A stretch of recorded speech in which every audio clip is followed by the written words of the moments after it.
Welcome to an Oasis podcast. In this new episode and the last episode of season 2, we've got a special guest on the show tonight. Um, One of the makers and minds of Control Esports.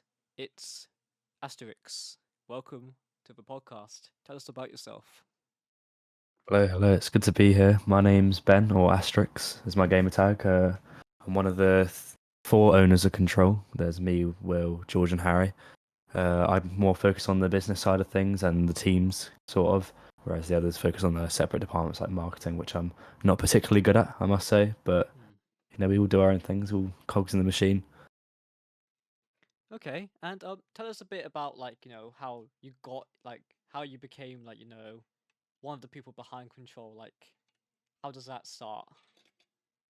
Well, I've known Harry, one of the other owners, for quite a long time. We've known each other since I think we're like 1 or 2 years old. Our families were quite good friends with each other. But we went to college, did esports in college, met Will, knew George from primary school, but met Will and George there again. Then we kind of, did our college course, played games together, kind of that, got more close as a group of friends, really. And there was an assignment for one of the modules within our course that was talking about esports orgs as a business. So we kind of thought, why don't we give it a go? We made it kind of passion project to start with. Kind of picked up once we got more rosters within Valorant because that was my favorite game at the time, still is. But I built some rosters around Valorant. Saw some of them at EP10, to be fair, some of the old players. It was good meeting up with them, but it kind of just all revolved around Valorant, which is why we're still in it today. We try and keep to our roots. Okay, but what kind of brings you to Valorant? Like, as an esport, what made you what made Valorant stand out to you? I mean, the main thing's got to be just because I played it. I mean, the other three kind of played Rocket League a bit more, but we'd all play Valorant together, so we kind of just saw it as a game where we all knew a little bit. I know a little bit more than them, but we enjoyed watching it all together. Like, it was one game where we could all watch it together, all play it together, and we kind of all have fun with that kind of game. Whereas Rocket League, I was absolutely terrible at it, so I did not have fun playing that whatsoever. But yeah, we built our first roster in Valorant. Kind of just put out a post saying we're looking for players. Had some people sign up. Definitely not as many people as we would today if we were looking for trials, but so kind of no name talent, like younger players kind of signed up, and yeah, from there we just kept getting better and better rosters. And look at you now. You're about to go into Eclipse, which is some exciting stuff. So I'm looking forward to seeing that. It's definitely a milestone that we've been wanting to get for a while. Hopefully, we'll get past Eclipse, but it's definitely been the closest we've been to tier 2 in our time as an organisation. So it is. We are on the cusp of getting Polaris. Just need that final step. How close would you say you are to what, in terms of scoring and stuff? Like, what teams do you think will be quite a challenge this season? Well, I mean, I think this season, in my opinion, easily has some of the best talent we've seen in terms of team wise. I think a lot of the teams this season are taking it a lot more seriously, especially with the reset. It's kind of everyone's big chance to get in, but I think a lot of the teams will be, pretty it'll be like a landslide. We've been pracking a lot. We've got the staff to back the team.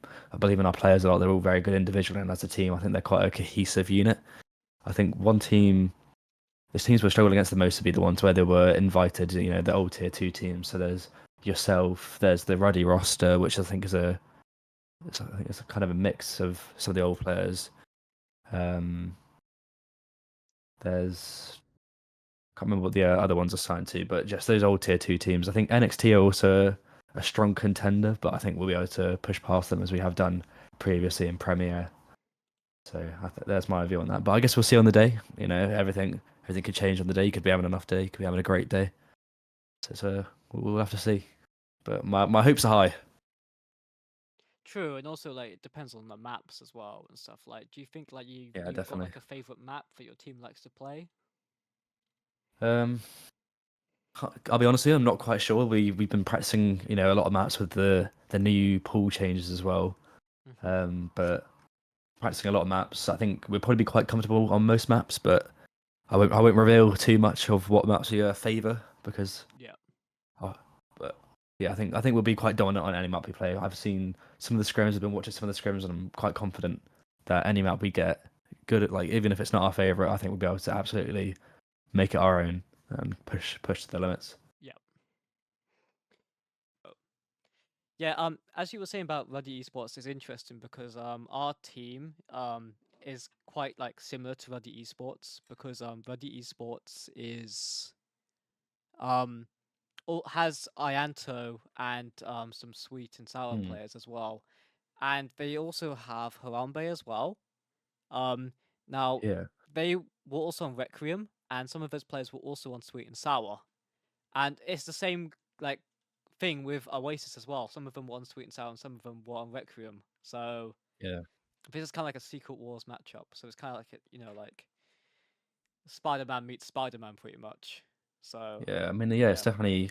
I think those are two rosters where we're gonna have to watch out for because obviously both very experienced, both come from pretty strong teams. But I wonder, like the mixes as well. I mean, I think they'll probably even take them a little bit better. To be fair, I'm looking at the mixes now. Like Deck, Famzan, Toba, Porky Chop, all True. good players. Yeah. I think together they could definitely be a force to reckon with. So that's why I think Ruddy and your team, obviously Oasis, will probably be two of the teams where it'll be an interesting match to watch. But like whoever you play, kind of, as well as if we play you, I think it'll be a really good game to watch. Mm. But I'm hopeful that we'll get tier two. But if not, let's put on a show. Let's give the audience what they want. Make a good match. Make a good spectacle out of it. I think even if you don't get to players kickoff, I think you're definitely secured for what's it called, Eclipse, like 2025. I think that's definitely Yeah. gonna happen. You've got a solid roster at core, and that's like because like you've got some old Yaru players on the team as well, haven't you? So, Yeah. but So yeah, we got Marky, which was Control. He was in yeah, Control for quite a while. Then yeah, some of the Yari players. Hacks played in some other regions. But yeah, I mean it's a good roster for sure. Like it's mm, definitely. I think I wouldn't even be mad with the third, fourth, but I think I know they're good enough to get a first place. So I'll say they're going to get first place. I believe in the boys. But yeah, and you if can't you be get mad with a third, Eclipse, fourth because at least you get an invite back, I suppose. But exactly, and then you're basically secure at least in Eclipse. That you still take that. I'd rather take that than yeah, nothing. But yeah.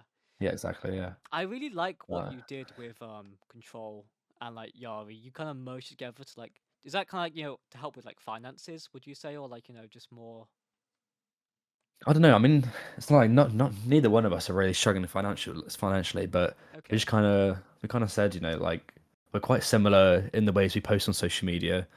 Mm, We even had the same graphics designer at first. We've got the same social media manager now.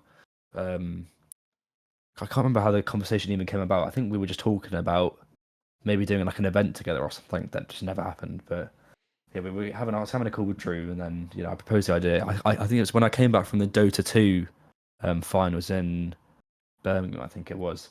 I saw, G2, I think G2X IG or something like that had a joint team, and it kind of gave me the idea of once we did this for Valorant, you kind of see it in tier one a little bit more, where movie star Koi, that kind of stuff. But I thought if we do it in tier three, we can put double the resources into the team, double the social media presence, and kind of really push like a tier two, kind of try and push towards tier two together. That was like the main idea behind it. so you're basically like saying if you can't beat them, join them, like as both of you in a sense, from the Yeah, sounds of it. essentially, Okay, yeah, it's quite smart because like you two are one of the top teams in like the UK, so I've mm, always liked the concept. I also like what Yari's doing with Fortnite as well. But yeah, yeah, I saw that, yeah. because it's nice. I do really want like people to get more involved with like those kind of games. I feel like team games are so like more pushed for in esports, but like less people don't actually focus on those like more like one player esports. I think there's more of a Yeah, because you in esports you need a team for like those team games. Like you need it to be part of an org really to get like higher up, I'd say. But for the solo player games like what's it called? Like let's say Smash Bros or like Fortnite, you don't need a team, but like it helps. But it's nice what's it called that there's still an esports presence like when it comes to those games too. But I yeah, feel for like sure, there's yeah. less of like a need for a team, but I feel like they kind of should still be like something there because I feel like there is ways to like provide like support for a player and stuff. But yeah, the only thing Yeah, that definitely. I don't like about Fortnite is what's it called? Like there's only so much an esports team can get involved with because everything's online. So there's only so much you can help with, unless you like you've got like an FNCS player that you have to like help with to get to events or something. That kind of makes sense. But Yeah, I mean, we also started with some Fortnite players when we started Control as well. hmm, But there's not like they kind of just do their own thing, really. Like there's not a whole lot you can help them with, especially when it's just they're only playing online tournaments. Like with the Valorant team, you can offer like EPIC.LAN funding, support for yeah, that, and things like that. But yeah, with Fortnite, you can maybe do a boot camp, but if it's only a solo player, is there really much point? Like I no, guess not really. if they do, like there's some in-person events at the higher tiers of Fortnite, but when you're just kind of potting around in these like cash cup online things, all you can really do is provide them with some social presence. Try and get their name out there a little bit more, and they can use they can use you as a kind of stepping stone to maybe get noticed a little bit more by a bigger organization. Because at least then you can have the credit of, we were the org that got this person there, or we assisted in getting them there. Because obviously, it's not all just down to an org; it's down to a player as well. Like a lot of it is just the player pushing their brand a lot. Yeah, because it's quite hard starting out as a player because Yeah, definitely. when you start out as well, you don't know anyone in the scene, so you have to network. Like I feel like networking gets you a lot more opportunities than just like trying to be good at the game. Like sure, being good is great, also cool, but you can get so much further if you're actually just like meeting people and just like reacting to people and stuff. In the sense, like you can have like some level of skill. Like don't get me wrong, of course you need to be good for esports, but like you also want to have that kind of like presence as well. Because if you don't have that presence, yeah, it's kind of like useless.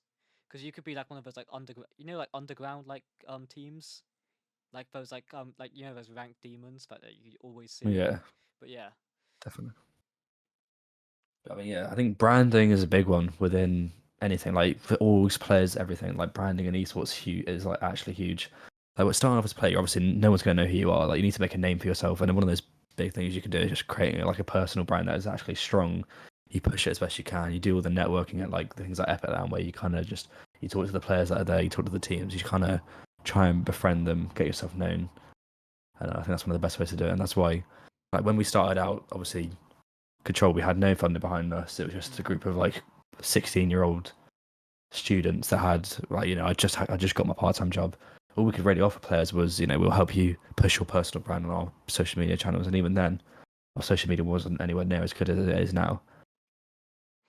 What was like the younger like control like? Like how did it feel to like run control back in the day? Like the OG times, like because everyone has that kind of memory of like starting a team was cool, like the triumphs, Yeah, definitely. I mean, it was a lot different now because now obviously it's more like an actual business, but before it was Yeah. kind of like a hobby. I mean, I still say I'm still having fun running it and things like that. I'm not planning on stopping anytime soon, but definitely a lot less stressful, I'll say. Now we're kind of having to do all the company's house stuff, which is why I don't know if you saw my Twitter. I said I'd do some I videos did. on I was about to helping mention people to that. do that. Yeah. The only thing I don't like about that what's it called is like, like it's quite I wouldn't recommend it to every org. Because it's such a big thing, like, Polaris telling people what's it called.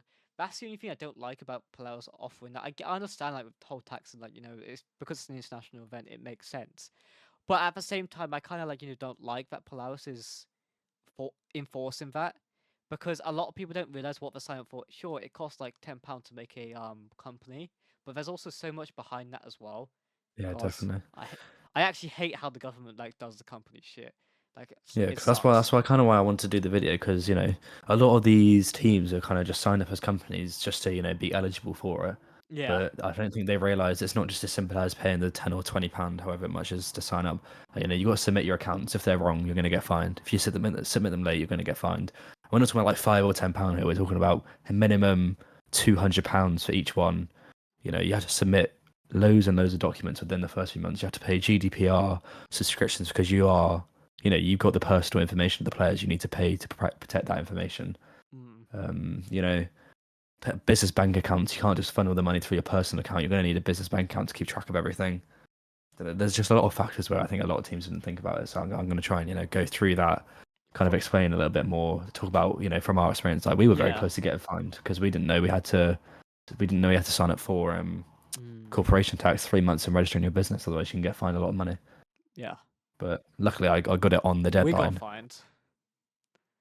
Yeah. What for the corporation tax stuff? Yeah, We set it up right, yeah. But like, what's it called? Like I think it was like about 4 or 5 months ago. We didn't realize. You know how like there's like so many like statements you have to make each time.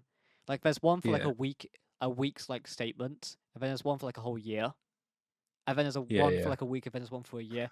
We missed one, but it was like for like only 7 days, like just a record of 7 days only. I was like, why couldn't you just have that as a year? And we didn't. We just slipped under our noses because I saw it as I read it wrong. I thought it was 20th of May, 2023, and I thought like that was the year one that we'd already done because that it was like the same date was cool, but followed on by another bit. And yeah, it was only for 20th of May to 31st of May, and I found it kind of stupid that we have to put a record for 11 days in when we'd already done it for a year. I mean, not that we wouldn't have done it what's cool if we'd saw it, but yeah, Oh, wait, is that because it was your first year of accounts or whatever? it So you had to was submit it two was our forms. yeah. I think it was like actually no, I think it was our second year, but yeah, because we've been on track of it for quite a bit of time, but we just slipped under our noses, which was like oof. But yeah, but teams Because out yeah, there, 'cause I do not honestly do not always check because like that penalty is not fun. That is not a fun penalty to deal yeah, with. it's I'm just definitely saying. not. I appealed the last penalty I got, but yeah, and luckily that's gone now, so I'm glad about that. But yeah, you can call up the company's house and basically say I didn't realize that there was one and this is my first year. And some of them are quite sympathetic about it. If you just write them a letter as well. But yeah, obviously they don't like if you're a repeat offender. But if you make sure you like appeal it and just pay it off and like submit your accounts as soon as possible, they will like try and like understand. But yeah. Yeah, definitely. But yeah, I mean, there's a lot of stuff that people don't know. I mean, I don't know. I think the YouTube videos, because I'm still learning most of it, but I just thought I'd do some videos on Mm. not only the business stuff, but also kind of like pitch decks as a whole as well. I'm by no means the expert on pitch decks, but I thought I'd go through some of the stuff that we've included in ours, some of the stuff that I've learned from doing the esports course at uni and at college and things like that. Yeah. But yeah, just trying to help other people out because, well, other esports orgs are a competition. I think competition is always a good thing. Yeah. Like, True. I Yeah. think it pushes you further to do well. Like, I think I'd always measure ourselves against orgs like K10 and Yari before. I'd always tell Will and George, like we're falling behind. They're doing this, they're doing that. How are we gonna push ourselves to go further? And I think competition is a good way to ensure you're motivated, ensure you're keeping up with change. And I don't know, I don't know, put an effort in, I guess, because that's what an esports org requires. It's not all just about putting in millions and millions from investors. It's just putting time and effort into it, and actually, I don't know, creating something unique that people resonate with. Um. Yeah, and it's a shame about K10 as well. Because like Oh yeah, they, definitely. I see you took some of their creators after they left, so Mm. yeah, you got a few of those. That was a good move. I like that. But yeah. Um, but there's also the ICO thing as well. The information like tax thing, like the £40 thing you got to pay every year. That slips like people's like thing as well. Have Yeah. you seen that the ICO thing? Have you had to pay that? ICO. I don't know if I have. I don't know. They I know should we're on send top you of a letter everything, about but it, but normally every year what's called they get you to pay it. It's like £40 for like if you collect information on your team or something, or if you have any information oh, about your the your what team. like the GDPR stuff, yeah. Yeah, Like any exactly. any, any That like stuff. personal data and Yeah, stuff, yeah. yeah, we paid that one. Oh, that's good. Yeah. God, that one's Yeah, just like any letters come through, you get like I don't know. I think one thing I can recommend because for some reason the government still loves sending letters because I guess I don't know it's more yeah. secure or something. I don't really know, but um, buy a binder, just something that you can organize these like a folder, just anything you can organize these like letters you get because they are important. You should probably keep hold of them. True. I've The got like first a thing we did as soon as we got our letter, we got box. a massive folder. Yeah, we just organized it. Hmm. So we got like a thing just for yearly stuff we had to pay for, like reminders. We Okay. got another one just for like company information, like your government gateway code, things That's like good. that. But yeah, just organisation is key for all this stuff because there is actually so much stuff you need to do. It's not all sunshine and rainbows. You pay your £20 you're a company. Yeah, good job. I think that's one of the reasons why Polaris have done this is because after the first year, they're going to see a lot of these companies that have just signed up drop absolutely to the ground if they don't do what they're meant to. But I also think it's security for the players because obviously, I don't want to name their name, but EO, they didn't pay their players their money. Ah, yes. Ah, yes. But if you're a business, you're legally, if you have a contract, anything, you can legally take them to small claims court if you're not paying people money. So True. Was the esports organization an actual organization? I don't know. I don't think they were, but I mean, I also don't think they had a contract. Like, I think it was all just in a call. So players Yikes. and organizations, make sure you just get a written agreement, just something you can both sign, which just says True. it doesn't even need to be that legally binding, that official. Just say we offer this, you offer that, and just sign it both. Just then you can hold each other accountable. That's my main recommendation for any teams you sign. A lot of players will be like, oh, I'm not getting a salary, I'm not going to sign a contract. The contract should also benefit you. It should be fair. Get someone to check over it. Get your parents to check over it. Get your neighbor. Get someone, your teacher, your lecturer, your mum, your aunt, just someone to check over it with you. And then it should be fair. It should benefit you as well as the organization. And you want someone who's outside of esports or someone else to look over your shoulder with Yeah, you, exactly. because it's all exciting for you that you're getting this offer, right? But because you're so excited about the offer, right, you won't be thinking about the consequences or the negatives of the contract. So it's always nice to have someone from an outside perspective to look at it. So that's one. Yeah, I agree. I mean, one thing that you could do, which I don't always recommend because it's sometimes wrong, but Yeah. you could always just put a contract into ChatGPT and just ask it Ooh. questions about the contract. It can normally give you some basic answers. What I do recommend, read through it properly. Get someone else to read through it that has no idea what this org is, because I don't know, someone that's unbiased, True. that doesn't really know what you should. I don't know what because there's a basic contract that all esports orgs kind of use the same kind of format. You kind of want someone where this is why I think your parents are better, because they will have your best intentions at heart. Mm-hmm. They'll look through the contract and make sure it's actually safe. But any contract, I still get my mum to look over it. I don't care. I'll read through it myself, but I still get my mum and dad to look at it. I'm 19. But it's always best to get a second opinion, because you might just miss something from like you said, the excitement of wanting to join in the team. You might miss something or just think, oh, that's not that important, but it could be quite important. Yeah, because I can imagine as a young player, you just want to start enjoying a team. Because imagine how long you've been waiting as well. You just want to get over and done with.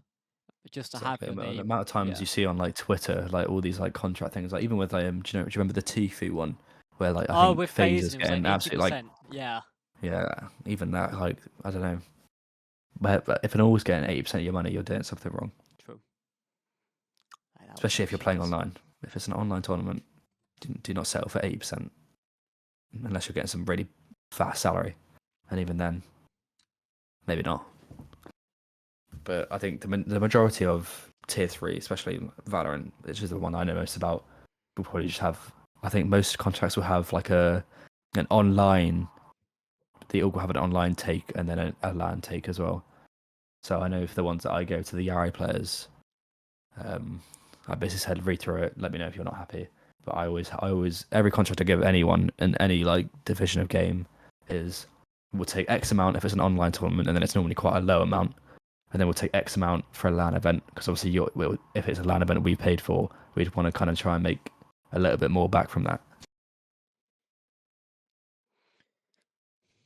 Yeah, we talked about that, and it's quite a fair contract. I'm surprised because a lot of orgs want maybe 30% and stuff, and I've heard some orgs like EXO have that.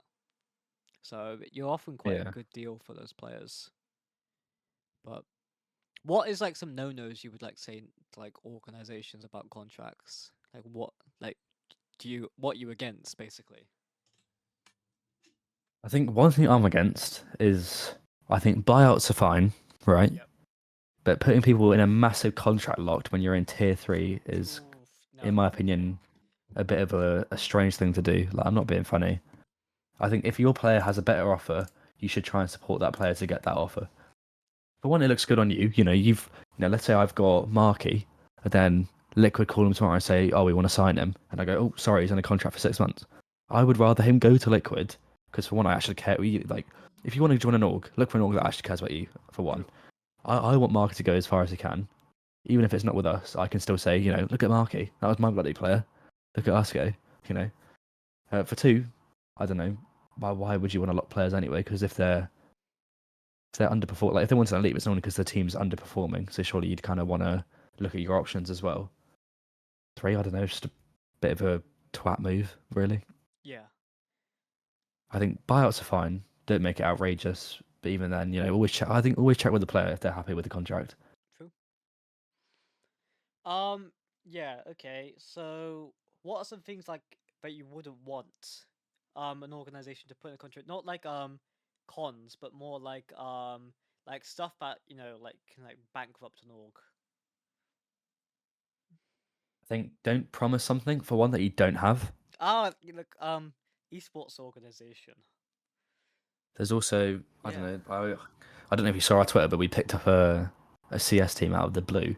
Mm-hmm. Um, Oh, for because Ray. they were Was that promised. Rays or something? Yeah, because I mean, I don't want to throw shade, but from what my understanding is, they were promised things, and sometimes stuff happens, but the org wasn't able to deliver it, so the players weren't happy, and then Yeah. one of them had to be someone that I know from uni, so I just said, yeah, feel free to just play under us, we'll post about you and stuff. Mm. Um, yeah, never promise things you don't have. I think in all of ours it says we'll ensure hotel standards will pay for this Yeah. if it like for an event if it's like signed off, like each event has to be signed off. I don't just say, because a contract is legally binding. If you say, oh, we're gonna like, if you just write we're gonna pay for events they attend, then any event they attend they can ask you for money, because like that is basically what you've written. You need to be very specific in a contract. You need to be able to kind of see it as your legal backup in case someone says you owe them money for something that you shouldn't owe them money for. Like it should always be able to. It's to protect you and to protect the players. A contract is meant to be. It's not just like to say, oh, we're going to get this money. It's to protect you, like both parties, from unfair, legal action, things like that.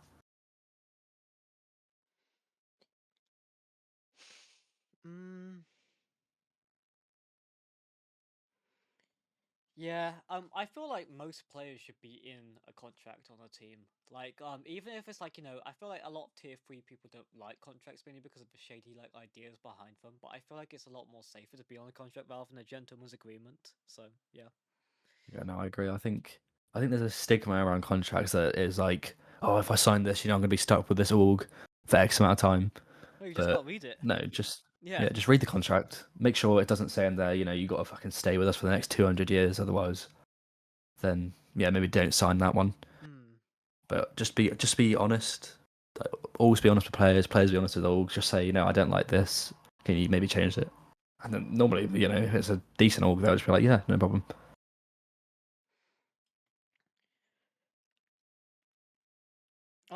And I thought I'd move on to the next question now, and so what sort of other games would you like to move into as Control Esports? Like, because we've seen you are involved in a lot of team esports. What like other like maybe single player esports would you want to get into? I mean, at the moment, so obviously, we're in Val. We have our game change team as well. Yeah. Been in CS, kind of looking to go back in CS, but single player games, I think maybe we're looking to go back to our roots. Kind of copy Yara a little bit, maybe explore Fortnite a little bit more. Maybe go for some more niche games. I think Smash is a good one. Yes, I I'm a big think the advocate. community is quite strong in the UK, although Nintendo tries to break it down as much as they can. It's not They as don't bad succeed. though. It's not as bad as you think.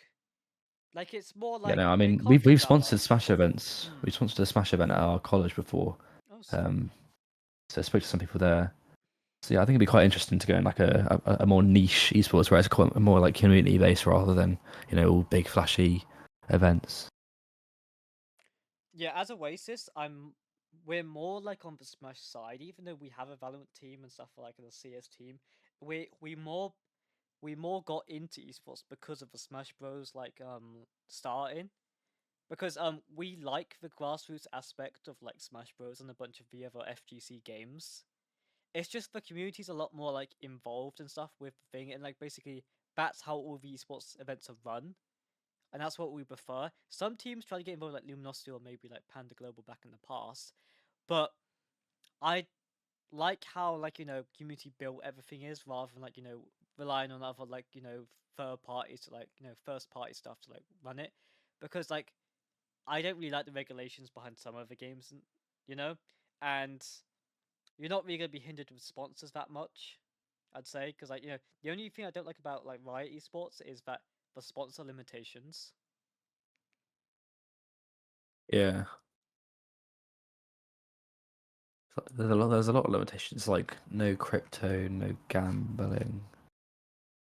Can't remember the other. There's quite a lot because I remember seeing them when I was doing the charity event tournament license because it has them all listed that you can't have them for the events either.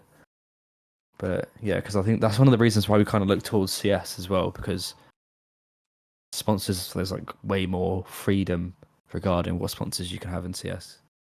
Especially the gambling and crypto sponsors, they're huge for CS teams.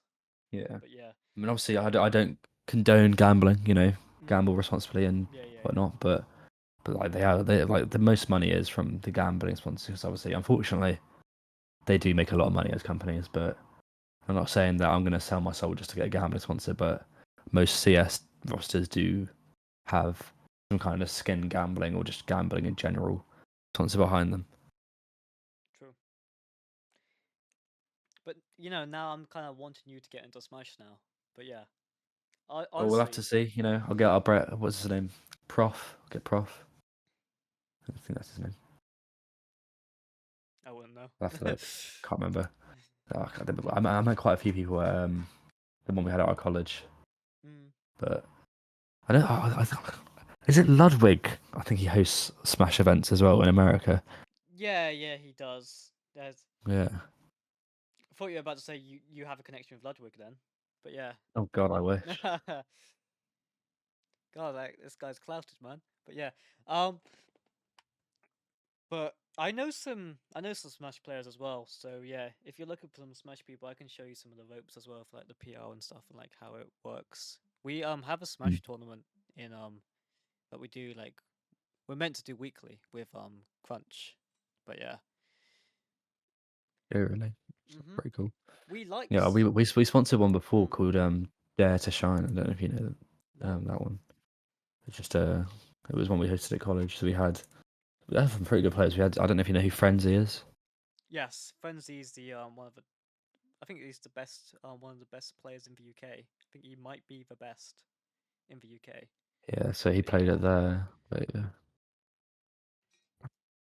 But is that melee or is that ultimate? Is that? I think that's melee, right? yeah, melee. Yeah. Yeah. But another reason why I like grassroots esports, and the biggest reason why, is because players are always going to events, and events are cheaper as well for Smash Bros. Like in America, what's it called? There's so many Smash events you can like attend, and do you know why Mm, that's so good? That's a marketing opportunity, right there. So they go definitely. I with their think. jerseys all the time, and then that's free content for you, and free like Yeah, definitely. representation I of your think team. one of the reasons why I don't know, like the UK kind of suffers a little bit more. There isn't a whole lot of events for the grassroots scene, especially Valorant as well. Like even Insomnia's gone now. EPIC.LAN Yeah, is the only one. There's that Enclave.LAN. I'm not quite sure if they're going to do Valorant, but even then, like I feel like there's not really many for any games. I think EPIC.LAN is kind of becoming a staple of grassroots for most things. But events are such a good way to like promote. Like if you look at any like esports team's social media, you'll see a massive spike whenever they go to like an event on their like analytics and stuff like that. true. We gained like quite a bit of we gained quite a bit of followers when we went to the last epic. It's really good for like teams because you meet a lot of people, and then when your team's like winning as well, you just get so many followers when you go to an epic. I think we gained like 100 followers last time. Maybe we have 120 with Verdi in 42. But yeah, it's a nice idea, but it's just so expensive. Like I don't want to like Yeah, like definitely. promote like lands as like a main form of like like competition for teams because it's not. Mm, Yeah, like there's other ways to like like market your team, what's it called, like and get better as a team. I feel like it's such a small part. I don't think like it is good for your players, like because they get like on stage experience, right? But I also feel like like surely it's not the only way for like a player to get better. Like yeah, no. And there's only so many UK teams you can go up against as well. But yeah, and so many teams have you've already like faced online anyway. So yeah, Yeah, that's a definitely. I good mean, thing. I kind of like the whole, like the teams that faced each other before. I think it's good and bad. You want to go against new competition, but I think when teams have faced each other before, it kind of puts a more narrative around the actual match. So I think it makes it a little bit more interesting. Sorry, But teams yeah, that have faced each other before, or yeah. So I think there's more narrative, because there's previous like matches you can go off. It's more just oh for yeah, like the yeah, classes and yeah. stuff to talk about. Because that was like EXO versus Team Oasis back in the day, or like Like oh, us versus next in line, like we'd always have yeah. there'd always be like a match that people would talk about and stuff like that. It's good to be back in Valorant. I wasn't expecting to be back in Valorant for like a while. Like when what's it called? When the Core of Requiem approached me, I was like, you know what, sure. But yeah, because I don't mind like getting back into the Valorant scene because it was fun being at 42, and it was also nice being at what's it called? Just like being alongside the Valorant team. Like the only thing I recommend to a lot of orgs, what's it called, is like make sure you don't like stretch yourself too thin in terms of like having like multiple stuff, because there was a point with Oasis, right, where we had about like 6 or 5 games and stuff, and I kind of reduced the like amount of games we're like playing because we had Pokemon VGC and Street Fighter at one point as well. And, like it's fun to have new games and stuff, but you can't really like promote the players as well if you've got so many other things going on at the same time. So yeah, I don't think like making so many moves is always good. It's more about like consistency. I feel like that's what I'm kind of learning. Yeah, definitely. I think yeah. So at the moment we're Radionian. Yes, we've got our two Valorant teams. We've got the main one, and then we've got the GC team as well. But I think one thing you'd want to do is I think it's sometimes better to kind of focus on a few different things at once rather than too Hmm. much, and then put more effort into those few little things you're focusing on. Try and get those as best as they can be. So one thing like I think we did that I quite liked was we kind of just focused on Valorant. Like we've always been in Valorant since the start. I think we've always, our social medias. Like I think most of our following is just all Valorant people because we've just stayed consistent with the Valorant for all this time.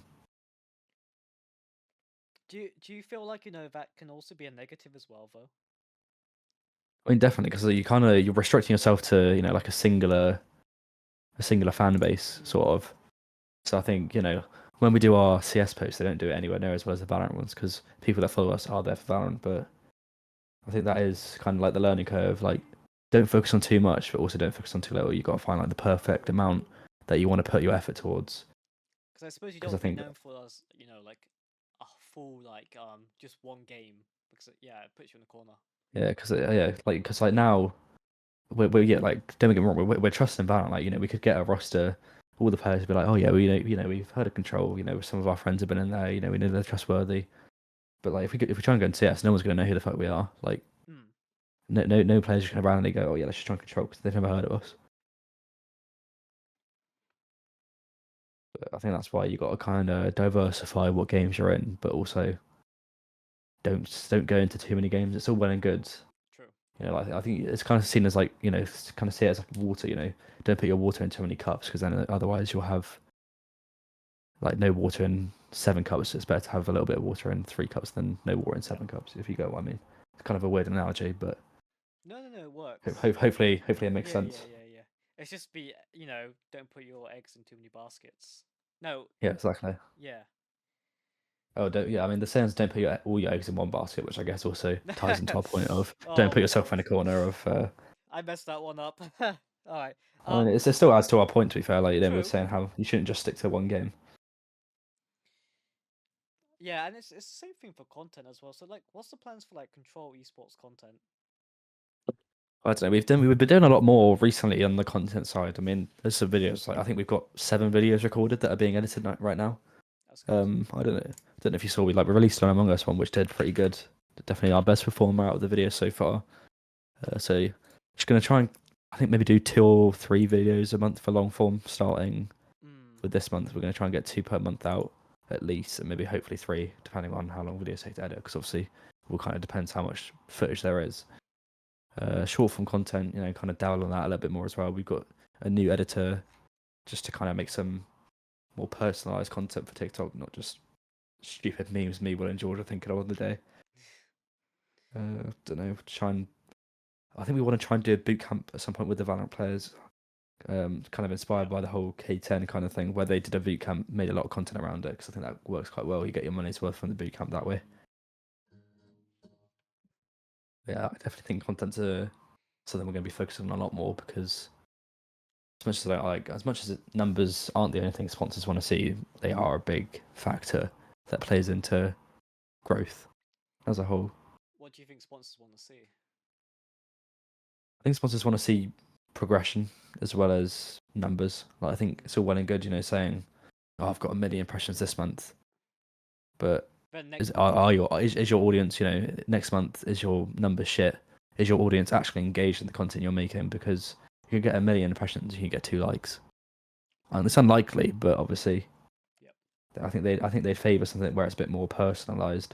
So in all our pitch decks now, I'm trying to do custom, like kind of what it would look like if you were actually sponsored by us. I'm making like jerseys where with their design on it to say like your logo could be here, your logo would be seen here, blah blah blah blah blah.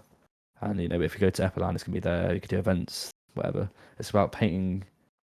You want to leave the sponsor very little left to imagine. You want to be able to like put it all in front of them and show them exactly what it would be like to be sponsored.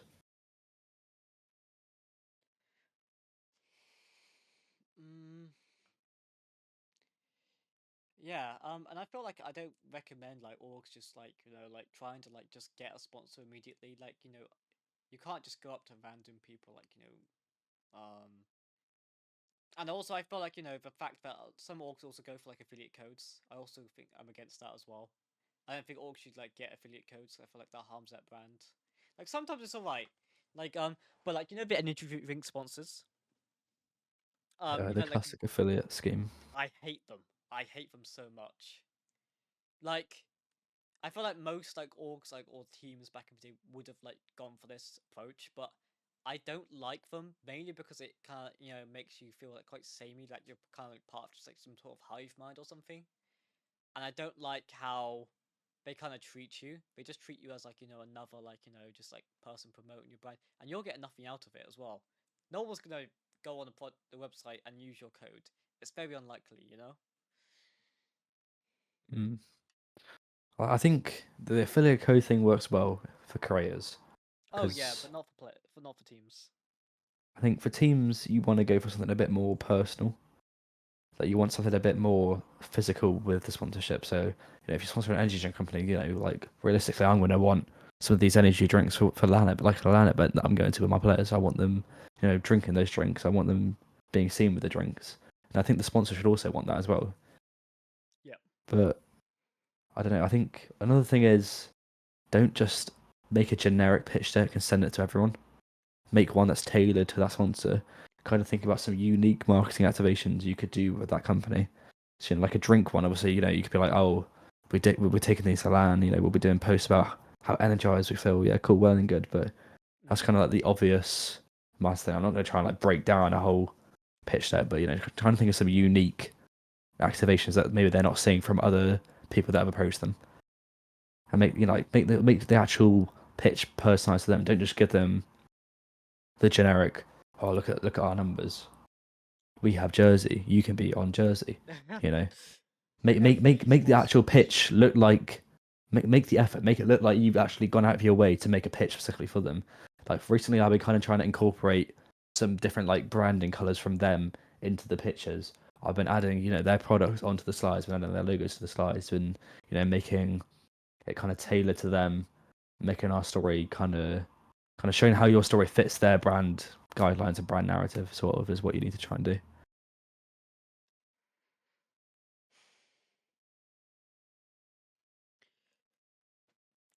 So let's say all right, let's do an example. Like let's say Secret Labs. Like you wanted to have a sponsorship with Secret Labs. So let's say Control was at 100,000 followers. How would you approach Secret Labs? Well, I think first things first, whenever you want to get a sponsor, find the best way to contact them. It's all well and good, right? Sending an email. I don't like send an email you want. The best way to do it is actually just like talking to people from Secret Labs that work at Secret Labs. Like Hmm. you'll get this time and time again with any like marketing course or esports course. They'll just say networking, networking, networking. And although they drone on about it, it is actually true. Like the more people you like, it's not what you know. It is the people who you know. So find a contact at the company, Yep. then make a pitch actually tailored to them. And when I mean tailored, I don't mean just saying, "Oh yeah, we sit on your chairs on stream." Like that's like yeah, cool, bro. Like nice. You can do that all you Yeah, want. yeah, yeah. You know, be like, let's host this. You know, let's host this custom event where we're getting all these people in to do this event and making sure that you know their secret lab chairs are shown on camera as much as they can. Which is another one. I mean, you can also do some custom stuff. Like I think one of the people, although Guild are absolutely you know in shits right now, but they did a lot Did of we like custom stuff close? with Sky. Did we I don't, close? I don't, I think they've been bought out, so I think they're carrying on. But Hmm. they did a lot of like custom stuff with Sky, which I liked. So I mean, I'm not going to be able to think of it off the top of my head because I'm not the most creative Okay. person ever. But you know, do these custom activations. Don't just do the generic type shit. I think events are always good because you know events are fun. So it's not just the sponsor having fun; you're having fun. People playing in it having fun. Someone's getting what they want. Events get loads and loads of viewership. Like I think on our events we get like I want to say on our most recent charity one. Obviously, it's a bit different because you know we're not doing it for the numbers; we're doing it for the charity. True. But even then, I'm pretty sure we still had, I think, like 1,000 unique viewers or something like that. Like, you know, you're getting that viewership on stream. I mean, I can also talk about the EVC numbers because obviously we own half of that now. Like, I can't remember the numbers off my head, but like they're just crazy. Like events do so bloody well. They're like a big upfront cost, but I think sponsors would much rather have something that the promise of events. So I think at the moment on our sponsor decks, I'm talking about events a lot because But you also it's want kind of the like you more. also want it to benefit your team as well, though. Oh yeah, also like you know, it's What's all well and your good just getting money, but at the same yeah? time, you know, for one, don't go for a sponsor where you don't believe in their product because you know, True. like it's all well and good getting money, but at least get something that you can actually use. I think that's why like things like Red Bull, Monster, any drinks, you know, you could take them to LAN, you can get your players to drink them. Yeah, but bash, you know, you're using it. Chairs, you can use it, give it to your content creators. It'll be on their stream. Just another, you know, product placement. People aren't going to really notice it. They'll just see it in the back of their mind. Hmm. Like, you know, like tens. Like you see tens using a secret art chair, you're going to be like, oh, what's that chair? Like, it's kind of like subtle, like kind of subtly putting it into their mind that it's there, but not making it too obvious is also a Do you great think way it to actually kind of works push though? stuff. Like, or is it like too like it's too subtle? I think it works on some people, and I think it doesn't work on some people. I think a 10 super fan is going to go looking at darting their eyes around his room and being like, "I would need that chair." I think it could be um, a contractual partnership of convenience for someone. So you know, you need a good chair. You see on a YouTube video, or your YouTuber's using that chair, then you might be like, "Oh, I'll go look at that chair." And there's other people like me where I just like to look at stuff that I can't afford, and I'll just go look at it anyway. Mm. Oh, window shopping. Yeah. Yeah, exactly. As much as I'd love to get a secret chair. Unfortunately, I'm in my chair that literally looks like it's come straight from the Insomnia LAN hall. So the uni lifestyle, I suppose. Mm.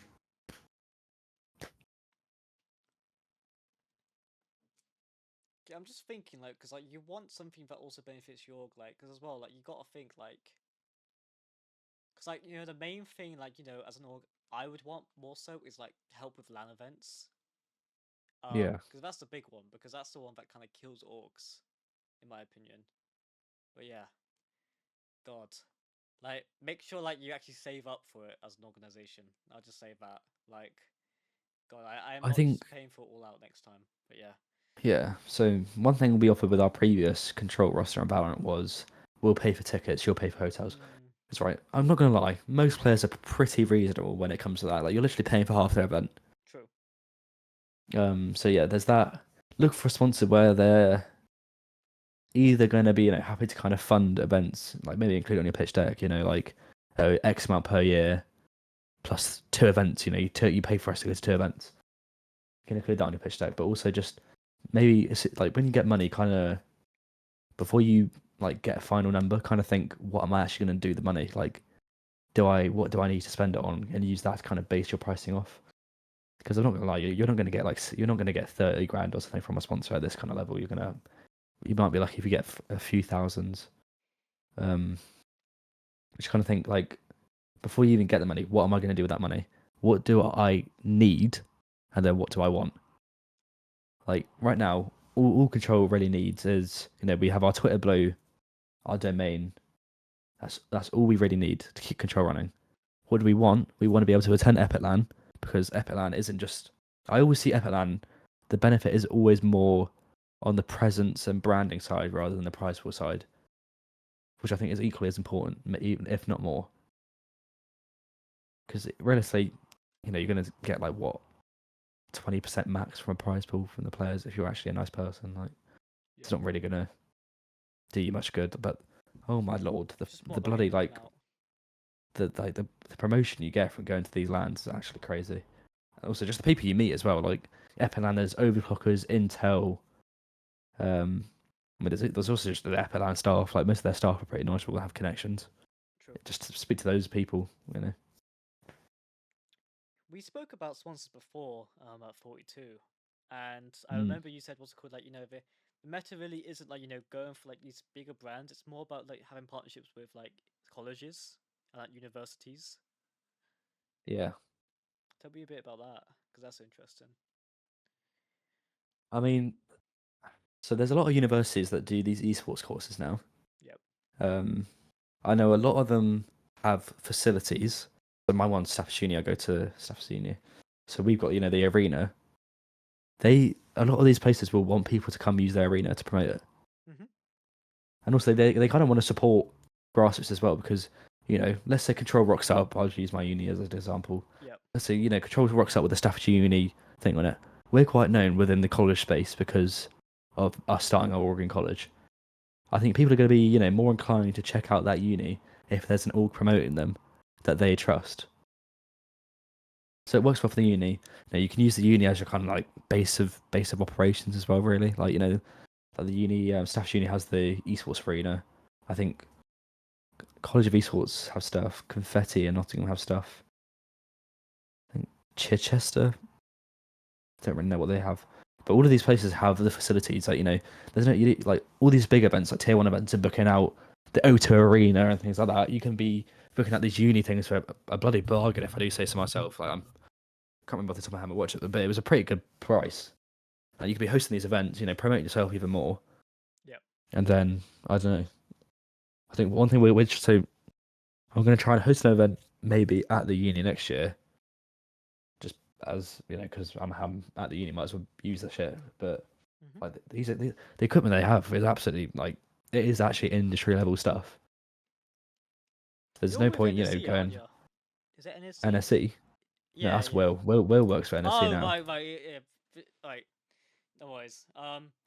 Okay. What uni are you part of? Like, Fast does esports? So yeah, I'm with the University of Staffordshire, so it's in Stoke. Okay. So it's quite near to Manchester, quite near to Birmingham, which both have airports. So it's like really good location. I'm kind of thinking of maybe doing a Valorant event here, like having a LAN final here, doing like an online qualifier kind of thing, and then having the LAN final here. But all these unis have really good equipment, and I think what a lot of teams in the UK, especially tier 3, should be utilising if they want to do events, just going to the unis and be like, yo, I want to do an event. How much is it going to be to rent out the thing? Because I can't remember how much it is because I get it for free as a student, but I think it's pretty. It's actually a bargain. Like I don't know why more people aren't booking out these spaces as like third party organisations because they'll also. I know with my uni, if you book it out, they ask if you can use students for production. Say yes. They might ask you to pay the students a little bit. The students would be 10 times cheaper than any of the people that are in like actual industry. They all know what they're doing because they are using this equipment every day at the uni. Yep. I don't know. It looks good for you. You're offering pretty much work experience to people, so it helps with your corporate social responsibility. True. And then you also, I don't know, you're also just making more brand connections with the students. The students are more likely to recommend you or ask you to kind of stay with you after.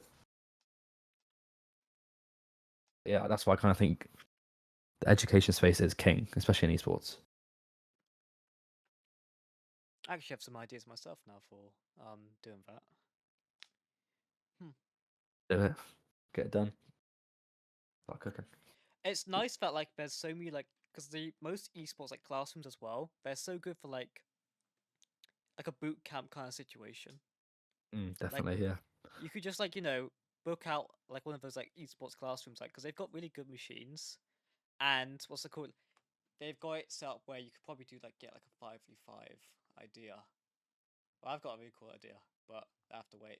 But um, yeah, it's nice that a lot of teams are actually getting into because I know Nightblood Gaming in the America, they've got like a something with like I think it's University of Massachusetts or something like that. But I don't think like you have to like offer so much for like a partnership like scenario. You just have to like if you could represent the brand and still have something that how do I put this? Basically, we if we use your stuff, we'll put you basically everywhere. But Yeah. yeah. Oh, did you know we used to be a tournament organizer. But yeah, before Team I Wasted didn't know that. Esports. Yeah. We were called Blue Skirmish. But yeah. Yeah, Um I think I have seen the Twitter just from looking at your Twitter because I think it's like added on the the Team Oasis Ltd Twitter has like all the company stuff. yeah, Blue Skirmish existed before Team Wasted Esports. God, tournament organization is such an expensive thing. Like I still think esports is expensive, but if I went back to tournament organizing, it's just so expensive for like prize pools and like like casters and like because yeah, I prefer to pay casters and stuff and like observers because I feel like it's fair because and Yeah. I like to like pay for like some of the better casters too. We had like a really good guy who did the Valorant Trinity trials as well. He was pretty good Dutch boy cast, and we had some good people in observing like in production. But yeah, we were before EVC and Ray Esports, so like we saw them come up and like it was like oh, it would have been fun to like compete with them like back in the day, but Yeah. we just kind of like gave up because have I told you? I don't think you know the story, but Challenger mode basically sent to us. So we don't really like Challenger mode because there was an incident where Challenger mode told people that you weren't allowed to advertise the prize pool anywhere on any tournament, and we thought Oh, it was really? weird. Because we noticed that every other tournament was allowed to do it, but because we were the second biggest space on the platform, they basically didn't want us to like promote it because more people were going to their Challenger mode events, and they were going to us instead. Because have you seen Top Agents, the space on Oh Challenger yeah. mode? Yeah, Yeah. yeah, yeah. No one was going to them, and people were going to us because we were providing like a prize pool, but it was free to enter. But you had to pay the same price for subscriptions to go in the same tournament, almost. And like it wasn't even casted. But yeah, but it's really fun doing the tournament organization stuff and like set up the prize pools. We started out in 2v2, and because it was inspired by. Have you ever played Wingman? What CS Wingman? Yeah. Yeah, yeah, yeah. We decided to make a Valorant version, and now we used to do that every week. But yeah, we used to like cast it as well. And then we moved on to 5v5 eventually, which was pretty fun. We had an esports organization playing our tournaments as well at one point. Oh, really? Yeah, I know, right? Um, but they were actually pretty decent back in the day. But I wonder if they still scam people like back then. But hopefully not. But yikes. But like, what's your plans for like EVC? I know you've got like a lot of like intent for like production like and stuff, and like because we still have some ideas to go jump back into Valorant like tournaments eventually. But like, yeah. So what? I don't know. My main goal with EBC is because I think it's got a pretty good foundation. It's quite trustworthy. They've been paying people on time and stuff like that. Yeah. My main point with EBC is I want to be able to take I don't know, just EBC as a whole to the next level. A lot of the production is going to be done at my uni, and then any days that I can't do it at my uni, it's just going to be done online with a crew that I've basically handpicked of students. Yep. Whole new assets, those like millions of pounds worth of equipment all going into the broadcast. I've been basing a lot of it off tier 2. So we've got replays, we've got live casting, hosts, analysts, observers. We've got people just bloody sat at a lighting desk controlling the lighting. Like it's going to be a whole new EVC. I think this next one, end of November, I believe it is. Yeah, it's going to be absolutely like it's going to be phenomenal, and that's going to be the level we're going to keep trying to improve. But that will be the level it's going to be set at for the rest of the broadcast. Unfortunately, we're not doing the GC event this time around. They're hosting one just before. Hopefully we'll be able to do the next one, but I was just been trying to kind of get everyone ready for this one before and kind of had the debt set in stone, so when it wasn't able to organize it quick enough to get the GC one, but hopefully be able to take over all the games after that. And then with EVC in general, I don't know, just try and because it's like Aim's done an amazing job. Don't get me wrong. Yeah. So Aim has pretty much. He's the main person I was speaking to. There's obviously also Lix and Lanox that are also there. They've all done an amazing job with it so far, I think. Yeah. So it's been great. I think my main priority right now is getting their production to the next tier. I think then it's going to be approaching sponsors and try and get in these sponsor prize pools, and then hopefully maybe middle to late next year we'll have a LAN final somewhere. Oh, sick! I was about to ask you if you wanted to do a LAN, but yeah, that's cool.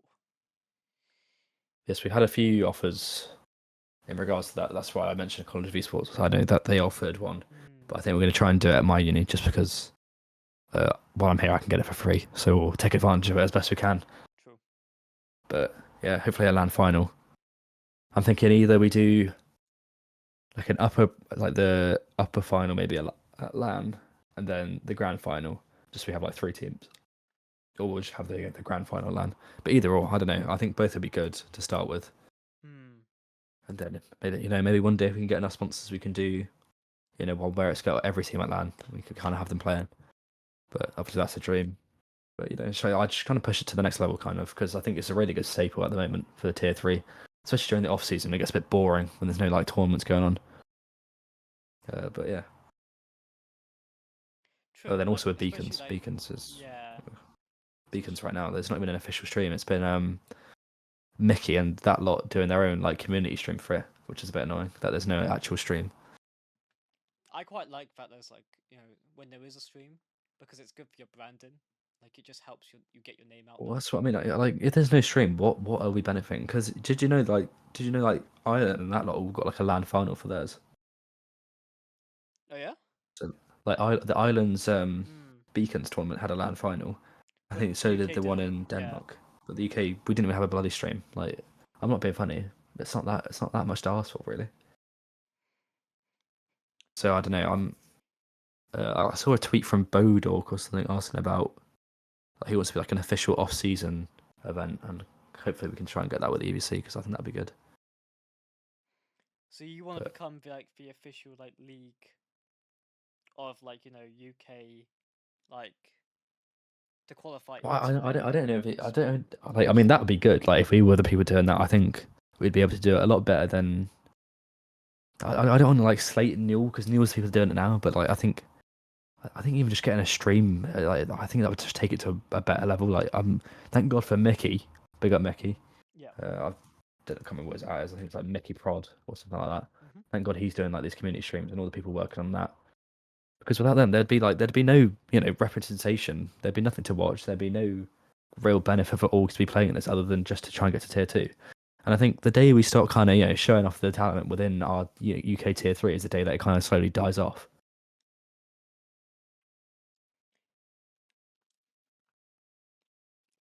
Yeah, I can see it because like with tier 3 like Valorant, that's the only thing kind of keeping it together really because there's a lot of teams out there that you wouldn't know unless you saw it on stream. But yeah, that's literally why we started streaming with Blue Skirmish as well before because like no other organization did it, and then yeah, so I'm quite happy that there's still like tournaments out there that stream. So, but Yeah. it's important for like not just to have a community stream because if you have a community stream like you don't actually have the branding of a tournament. So you're just gonna get the guy's audience. You're not gonna get like the actual like tournament's audience, which isn't good for the team. You just get people watching the streamer for the streamer doing the commentation really. Yeah. You want it so that it's actually on the official account and people know what's on the line. People are tuning in because of that, not because they want to watch the streamer. They want to get people involved because they want to support the team. Yeah, definitely. But yeah, I don't know. I guess we'll see. I think we're on a good track to making like I don't know Valorant in the UK better, but I think we've still got a long way to go.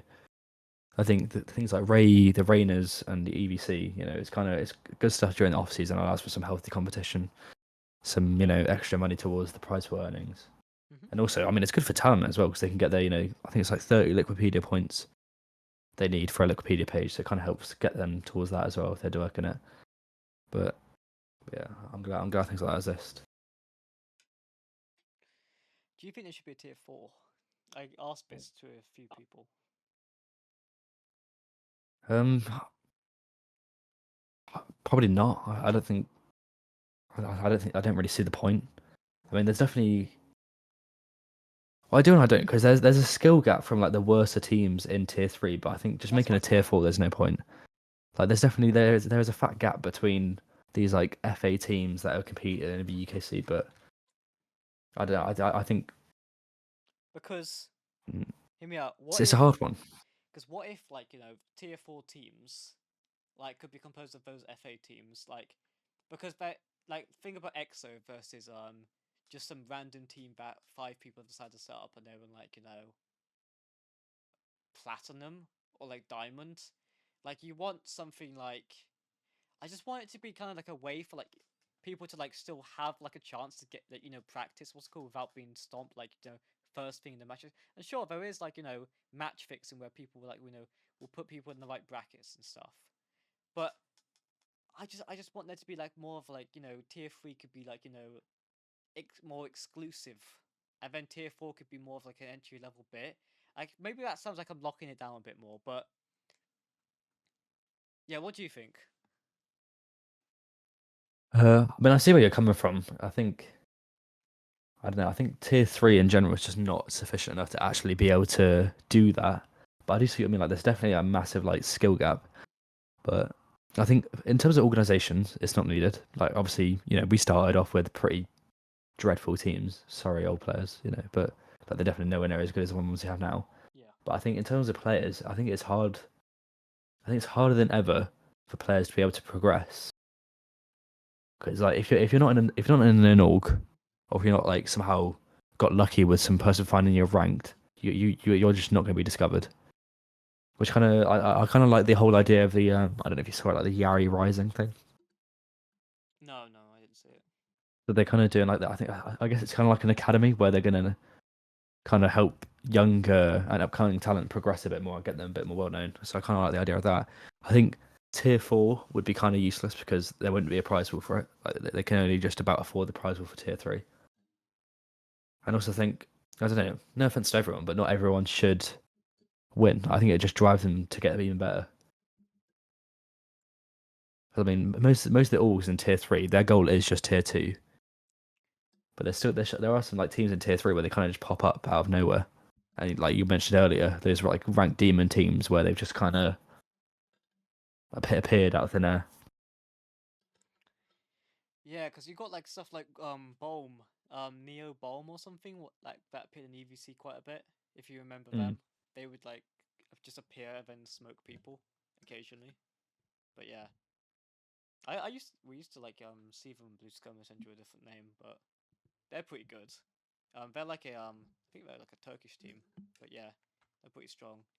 I think Turkish Valorant teams are very strong. So I'd like to, I'd it would be nice, what's it called, as like a tournament organizer, to see more, like, like international, like, kind of like skirmishes, in a sense, like, like Northern Europe versus Turkey, or, like, some other, like, regions in Valorant. Yeah. I think that would be quite exciting to watch, rather than just waiting for, like, people to get into, like, um higher levels of play.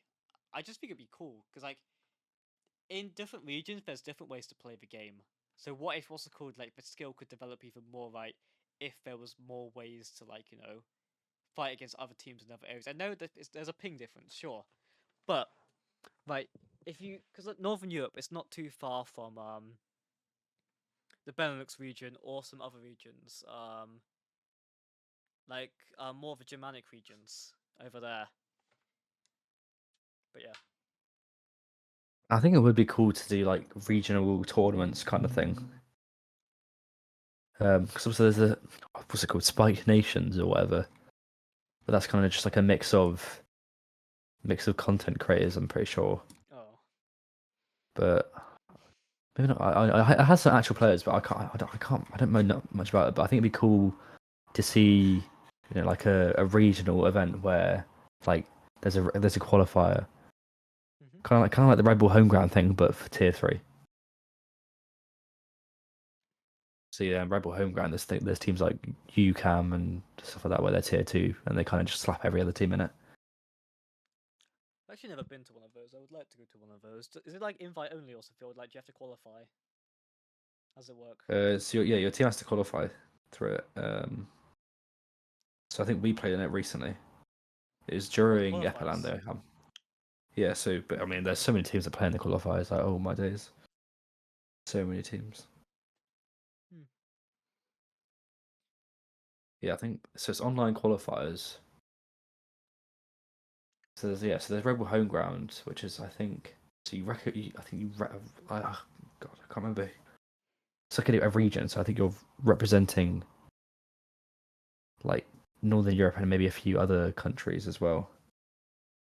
Can't really remember. I Hmm. think it's on Wikipedia somewhere, but God knows where. But I think stuff like that's kind of interesting. Like it's I think it's a good idea. Yeah, because we, for the old get like idea with Blue Skirmish back in the day, we wanted to eventually do a tournament called World Skirmish, and we wanted to have like just like international skirmishes like in random places and like do lands. Like that was the Mm. original like game plan. Because I think it'd just be fun to like have like some weird like tournaments that like just happened around, like not like official tournaments, but like unofficial tournaments that like kind of like helped towards something, or like just like gave you more experience as a player.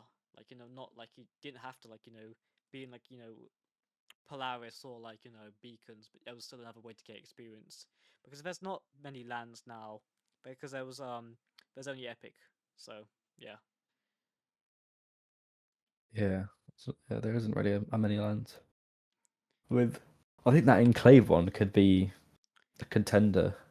But obviously it's a new one, so they'll have their issues for I think for the first one. But What was the one that Epic was calling a copycat or something? Was it that? maybe sure. Enclave is more, in my opinion, it's going to be more like Insomnia, I think, Oh, because okay. it's ran by some of the old Insomnia staff. Hmm. Oh, so we are at almost the end of the podcast now, and the last bit is the 3 questions you got to ask me now. Yeah, they're quite simple. They're not as intelligent as your ones, but how are you feeling in anticipation of the Eclipse tournament that's approaching? I'm quite confident, to be honest. Yeah, I think we've got quite a big shot at this. The players have done decently well in the past before, and yeah, the fact that they've qualified before in the past is like a big sign, like that we can make lightning strike twice. But yeah, I'm actually quite thrilled to the fact that this team has like approached Oasis to represent them in this tournament. So yeah, because it's quite a strong roster. Um, Mm, but yeah, I yeah, okay. the biggest one, what's it called, right? That I think is going to be like, such like an interesting matchup. Is going to be Ruddy Esports. Is it Rudy or is it Ruddy? Is it I think Ruddy. I Okay. say Ruddy. All right. Yeah, but I Yeah, think I think that will be interesting because it's got like a. It's kind of like you guys have split the players in half, really, isn't it? hmm.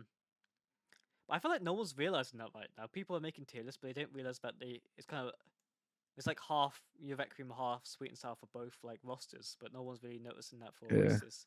But yeah, I'm curious to see how that's gonna go down. Um, have you played against our team?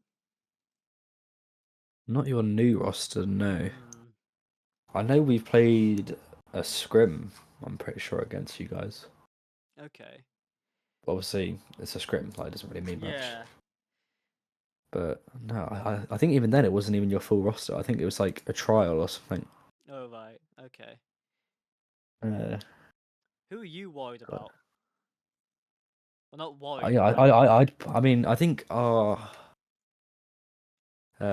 closest matches will be against you two. Hmm. Personally, I think you two probably the strongest roster. I think Scal's roster is also quite good. I Because haven't seen obviously that's like Scout the in a ex-human while. tripwire. It's nice to see It's Scout because back in the game. yeah, it's nice. I did message the owner. I was like, oh, it's nice to see you actually, back and stuff. And they're like, oh yeah, Yeah. kind of just fell into our lap kind of thing. Because obviously the human tripwires people needed an org. But yeah, I think it's nice to see them back. I do like Scout. I think Scout's one of the ones where no one really has beef with them. There's no like you can't hate Scout. I don't know if that's just me or what, but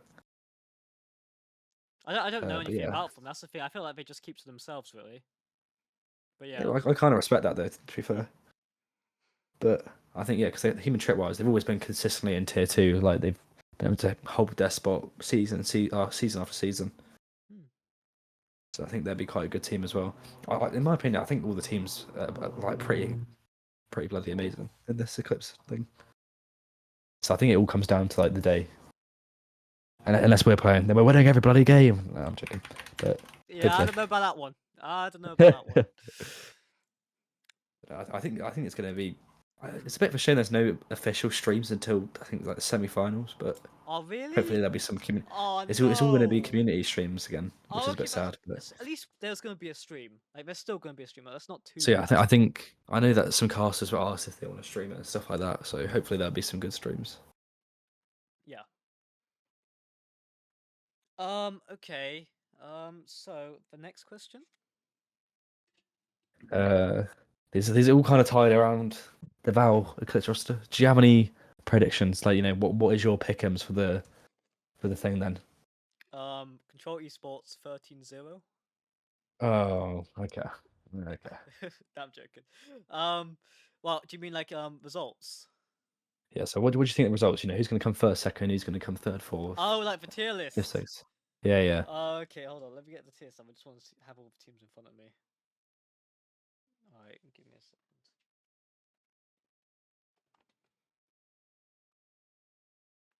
Because I was looking at teams just a minute, not a minute ago before we start the podcast. I guess that was an hour ago, but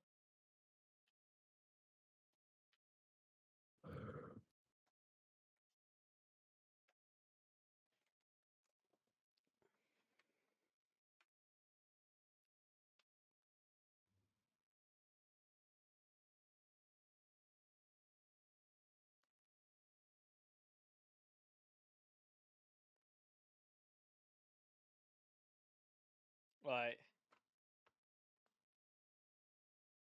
Um.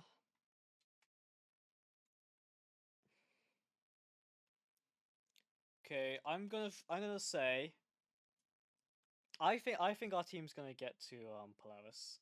Like Mm. I think Ruddy is gonna get to Polaris. I think you guys are gonna get to Eclipse. Um, I think what's it called? What was the other team? There was a really good team. I'm just trying to find it now.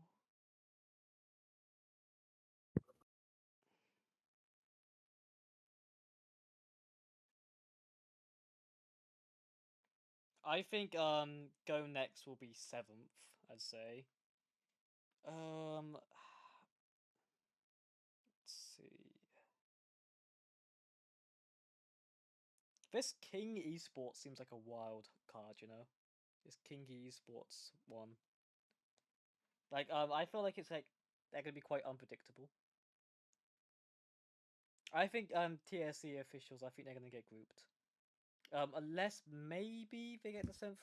Like I could see them maybe 8th, but then again Coles I can also see them doing quite well. I just don't like. I'm surprised Polaris was called let them win with Waken, but yeah. Yeah, I don't think they knew because do you remember seeing the original announcement? Like the on the actual Polaris page, it said like King Has was still on their roster. I'll try and Oh, find it. So where is it? oh yeah, it did. Uh, Yes, you're right. Ooh. yeah, look, Quality Curtis to Eclipse, King Oh my Has, god. and they've now subbed him out. So I'm thinking that they did not know that Waken was making a return, but don't know. We'll see. We'll see. We'll see how they Not up react to to me. that. Yeah. But Well, he's a great player, but Yeah. obviously he made a mistake. I'm not gonna give my opinion on it because it would get twisted either way. But we'll see. We'll see what their reaction is because I'm guessing they didn't know because otherwise I don't know why they'd announce Coalesce's roster as that if they knew. But we'll see. I think RTZN Esports was interesting. Where was that thing again? Because I remember. Oh yeah, he was on that one. I can't actually remember. Oh, that's like Drog and stuff like that, isn't it? Just checking now. Drog, Brady, Autumn.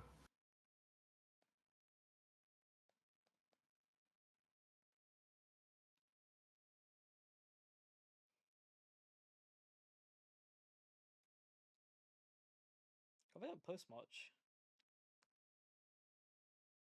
Wow. The last time they posted was in June.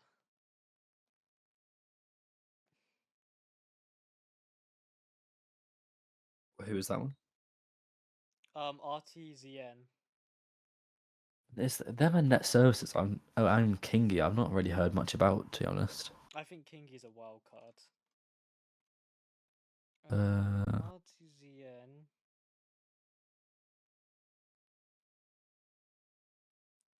Pure is an interesting one. I think Pure might do somewhat okay. I think, mm, but then again, I don't know. Oh, RTZN. Ah, yes.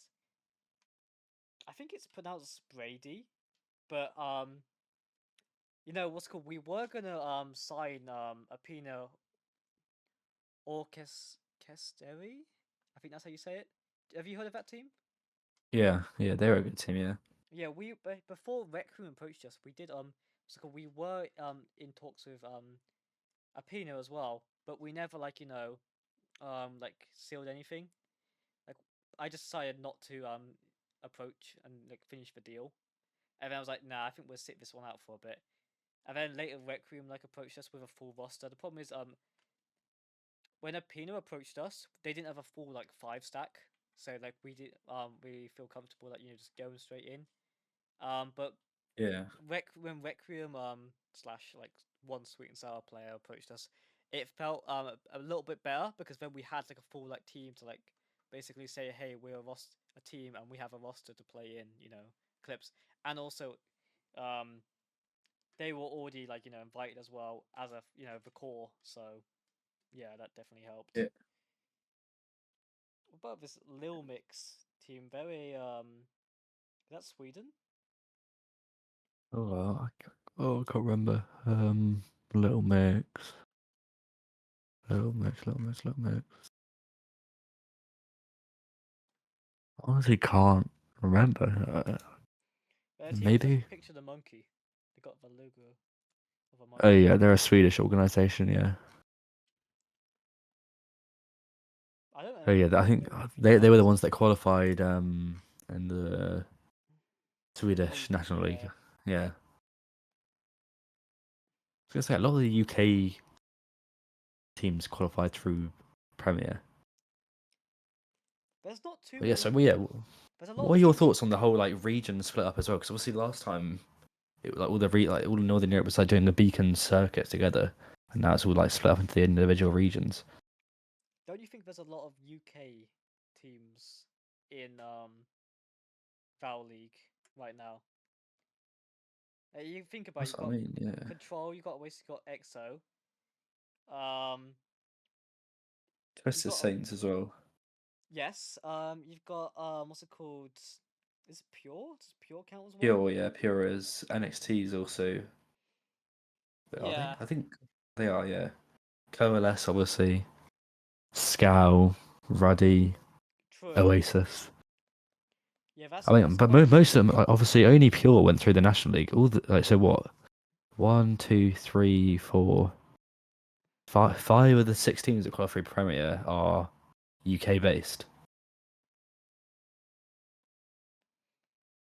So how did that qualification system work? Because like from what I thought before, right, is I thought that it was based on like to qualify for Premier to you had to win Premier, or do you have to just place like close to first, or was that separate like leagues? But yeah, so Premier was still all of Northern Europe. So then you have to come. I think it was top 6 from Premier, Right. Okay. or I thought it's top one. yeah, Yeah, I was so top confused. 6 Premier. So yeah, last Eclipse, it was like the first. Like it was like Premier was different last time. It was like there was loads of different brackets. So this time it was only one big bracket for all the teams. So this time it had to be top 6, and then the other time it was like the winner of 6 brackets.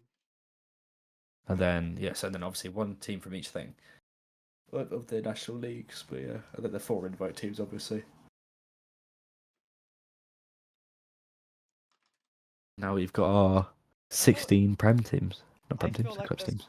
yeah, I don't I feel like they could have lowered that number. I don't know. I feel like maybe top three or maybe top three I'd say. But yeah, I just feel like top six is kind of like there's like too many UK teams. I feel like. I mean, there's also already there's already 6 teams in Polaris already, so it'll be interesting to see who they are. Oh, have they not been revealed yet? No, they still haven't been announced. I think I know a few of them.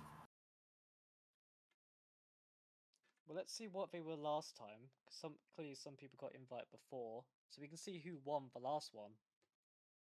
Because in my mind, I think it's gonna be Metasport and Formulation are still there, Yeah. even though they were towards the bottom spectrum last time. But because they're still orgs, and obviously they weren't trying to compete in anything else. They weren't trying to compete in the national leagues or Premier, so I think they're still there. I'm fairly sure I heard something about EXO being invited back, not back, but invited in. But I don't know why that would make sense if they're playing. No, that can't be true, because if they're in Eclipse, that won't make any sense. They wouldn't just play Eclipse as well if they were invited into Polaris. Yeah, obviously it made EXO's new team as well. Viti and Batty as well. Hmm. I think only Finns are going to be in Polaris. But they can't. They're not an org. Wait, what? You have to be a registered company to play in Polaris now as well. Oh, right, okay. Oh, I don't know, unless they've found. Oh no, they can't be because Ale's on a different team now. Right, okay. I'm looking Yeah, I up to think they've all see. split up. Unless maybe the core of them found an org and they've maybe got some new players. Requiem's obviously with you guys as well as Sweet and Sour. So they've all kind of whatever. Apex qualified. Appanorchestry is also signed, as is the old NXT roster, which is Human Tripwires.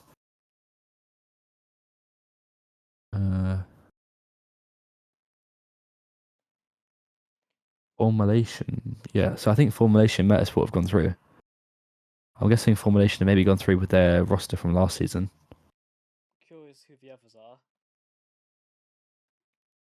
Hmm. Oh, no, wait, because the guy from Formulation plays for Pure now. Yeah, I don't know. Well, I guess we'll have to wait and see. But Is yeah, Apex because in there's tier only one now? orgs. Because I know they went to Uh, Ascension. so now that they're just EMEA now. Okay. So that means no one has to worry about Apex, because that was like, Yeah, I the think devil hopefully it pretty will be a lot much. closer Yeah. now. Oh, yeah, that's good. Okay. Who's in Ascension right now? I want to see.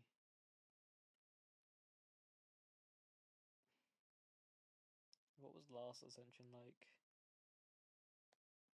Because we had like the Ultimates, CGN Esports, Pacific Esports. I had Barcelona Esports. That's cool. Job Life, Go Next Esports.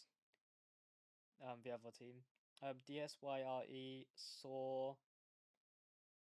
Hmm. Wow.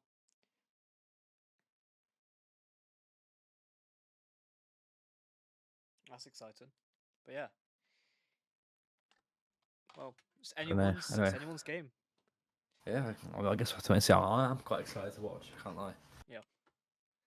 But I mean, I guess that'll bring me on to my last question. What are your plans if you make it, or if you don't make it? I mean, I think it'll be Well, unrealistic, but yeah.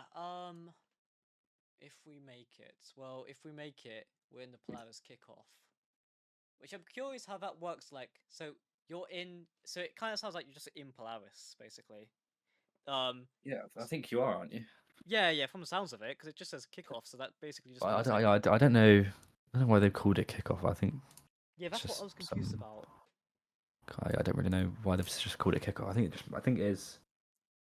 I guess kickoff to the new season. But yeah, it definitely is to the Polaris thing. Okay, I suppose it'd just be helping my players really, pretty much, and like just trying to be there for them and like like offer them resources. But yeah, there's only like so much you can do, like when you're in like a Val League as well, like because like at a tournament what's called Epic, there's like stuff you can provide in terms of like services, but it's just more like thinking of what we can do as an org to like benefit our players more. Um, Yeah, definitely. but yeah, I don't really know. Like, yeah, I haven't really like I know we want to get there, but like I suppose it would be good to like with brand deals. I guess that would help. Like we could say like, oh, we were in this like league and we got to Polaris, so that's good. And the cool thing is once we get to Polaris as well, we can like work with the the Rec Room like and Sweet and Sour like mix that we have now, and like just like basically just help them be a permanent like organization with them. And yeah, because I don't see like I don't see the roster like changing or anything. Because Rec Room stayed as a team for quite a long time. From what I can gather, because the only reason like Rec Room ended, from what I found out, is that there was like a lack of money. So it Hmm. kind of like hurt them in the end. But it's just like I just need to find ways to like manage my organization and like get some more revenue in just to like kind of Yeah, just like definitely. yeah, I don't really know like how to like say this, but I just want more ways like not to like burn the organization down because it's such a slippery slope for a lot of TOs. Like we've all seen like organizations like just fall apart in like a matter of weeks. But yeah, and like EPIC.LAN was a bit scary. Was called after 42 because I realized I spent like way too much, and it's just like trying to make sure like I don't like have to worry about paying for like these like Valorant lands, but also still having something for the players. Like Yeah, definitely. it's just about being sustainable. That's what I want to do. I'm not too worried about like investing in grand moves because yeah, I've had a lot of like talks with people about like how to improve the organization, and the main thing like that advice I've received is like more about like not making moves. Making moves is great, but the main criticism I get is that I need to like develop the moves as well. Like I need to like build upon them. Like let's say I sign a player. Let's say I sign like this Smash player, and sure they're on the team. No, he's on the team. Um, what do I do next? Well, like they're just sitting there. You've got like find a way to like incorporate them into the brand and like turn them into like a superstar. Like Yeah, because definitely. it's all good like saying, oh, what's it called, like because no one knows about your organization until you promote the player really as well. Because a lot of people might know the player, but they won't know you. They might just Yeah. think like the Oasis part is just part of your like their tag. And even if they do see you in a jersey, what's called is yeah, it's very unlikely that they'll check you out unless what's called you become a big part of that player's presence. Like you have to like build up the player as well for people to go, oh, this team's really helping this player. This team is doing that and stuff like. But yeah, but what would you like for like a Oasis? What would you like give advice for? I don't know. I mean, it's probably similar to what you would say as well. Like it is just about building something that's going to be like self-sufficient, kind Yeah. of, because that's what we're trying to work on as well. Because it's like EPIC.LAN is no like cheap cost, especially not for an org if you're paying for most of it. Mhm. And but you still want to be able to offer these players something like even if they join you, like, oh, we don't want anything. You want to be able to provide something for them. You want to do stuff for them. And I think it's important that all try and find ways to make it so that these events are actually, rather than just a massive cost, they make the most out of it. So I think at the moment, whenever we next bring a team to LAN, we're going to try and absolutely like grind content. It's the only way it's going to make it like self sufficient. Like it's the best way to do it. Just grind as much content as you can. Like even just like borrowing a camera. Like I mean, to be fair, phones now you could just use them. They're literally shooting 4K anyway. Content's so hard to make money off because you got to get to a point where you can like be eligible for revenue. That's the only like downside Yeah, that I but I think see. I think it's just being like you got to be consistent until you get like so you can get to that point though. True. It's a long road, but yeah, it's definitely worth it down the line. And also sponsors love it. But yeah. Yeah, exactly. So that's two paths of revenue. The one I want to work on is having like another like form of like business on the side that can support the team, which is also Polar Flow. That's a big one for me. And if I had a way to like kind of support my like so Polar Flow is a for anyone who doesn't know it's like a jersey company we're working on. It's basically we're offering a way for teams to like have jerseys produced by us using their own designs, or we can make a design for them as well.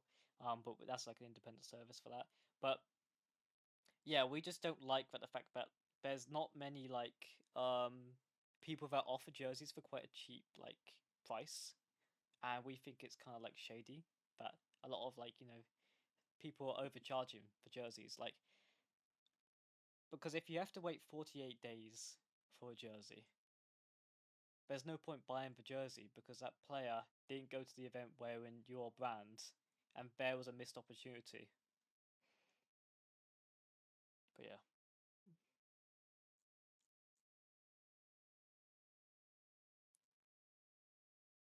Um, but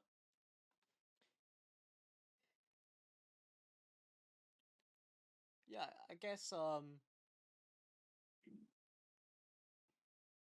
yeah, if I had Polar Flow as like a really good like resource, like I just had like it's just another stream of income for my team, and I just but yeah, it'd be interesting where like contracts go with like signing teams and stuff later down the line because I've heard rumors that Valorant does like some stuff with that with like like teams as they get like higher up in tiers. Is that true? Or what would they do? What? Like apparently like Valorant kind of helps with like funding and stuff. Like the higher up you get in Uh, tiers. I'm not really quite sure, but Hmm. I don't know. Maybe I know that they'd probably. I think they help players a lot more with like contract wise and ensure like a fair Yeah. contract for all the players and stuff. But yeah, I don't know about funding. But I Hmm. mean, the higher up you go, sponsors are probably going to be more than willing to pay for the True. better players and stuff and put money towards it. Yeah. It's like Apex now. Like you know how Apex was like a scrim partner with Liquid, but now them themselves are in tier one. Like That's quite a cool deal actually. It's like it goes back to what's called like it doesn't. It's not about what you know. It's about who you know. yeah, exactly. Hmm. Well, anyway, on that note, I'm going to end the show because we have been on the show for about an hour and 50 minutes. So yeah, that's going to be one of our longer ones. But yeah, it's good to be back. Thank you for coming on the show. Asterix, Thank you where for can we having me. find you? Thank you. On Twitter, just search up Control Ben. You'll probably find me, or just go follow the Control Esports on every platform. Yeah. Probably see me posted on there with my awful haircut, but it's fine. All right. Well, have a good night, everyone.